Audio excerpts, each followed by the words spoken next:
বন্ধুরা, আজ 11ই আগস্ট 2025। শহরের ব্যস্ত রাস্তায় যেমন হর্ন বাজে, তেমনি খবরের জগতে আজ বাজছে চারটি বড় ঢাক। আসুন গল্পের মতো করে শোনা যাক আজকে প্রথম আলোর শীর্ষ খবরগুলো। প্রথমটা, আদালতের ঘরে উত্তেজনা।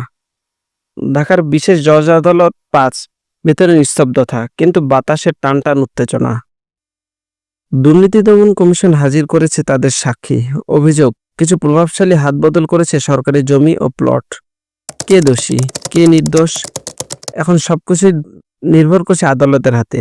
যেন এক রাজনৈতিক নাটকের নতুন দৃশ্য শুরু হলো আজ। ঘটনা 2, আকাশের স্বপ্ন মাটিতে অপেক্ষা।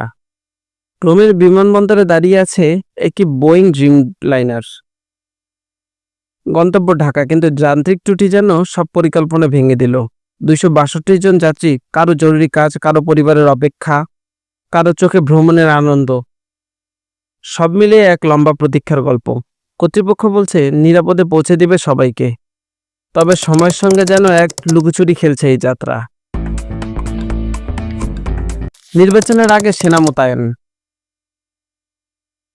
ও হ্যাঁ, বলতে ভুলে গেছি, এটা কিন্তু ঘটনা নাম্বার 3। দেশ জুড়ে আসছে ভোটের মৌসুম। রাস্তায় পোস্টার, মোড়ে মোড়ে আলোচনা, কিন্তু ভেতরে ভেতরে নিরাপত্তা নিয়ে সরকারের কড়াকড়ি অবস্থা।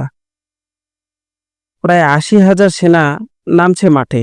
নির্বাচন যেন শান্তিপূর্ণ হয়, সেটাই মূল লক্ষ্য। তবে প্রশ্ন আছে, একে শুধু নিরাপত্তা, নাকি রাজনীতির দাবা খেলার নতুন চাল? ঘটনা 4, শেখ হাসিনা মামলায় নতুন অধ্যায়। রাজনীতির মঞ্চে আবার আলোচনার কেন্দ্র শেখ হাসিনা। 3টি দুর্নীতির মামলায় আজ সাক্ষ্য গ্রহণ শুরু। সমর্থকরা বলছে এটা প্রতিহিংসার নাটক, বিরোধীরা বলছে এটা ন্যায়ের পথে এক ধাপ। কে ঠিক কে ভুল, সময় দেবে উত্তর। বন্ধুরা, আজকের খবরগুলো ছিল অনেকটা গল্পের মতো। সেখানে আছে উত্তেজনা, অপেক্ষা, কৌশল আর প্রশ্ন।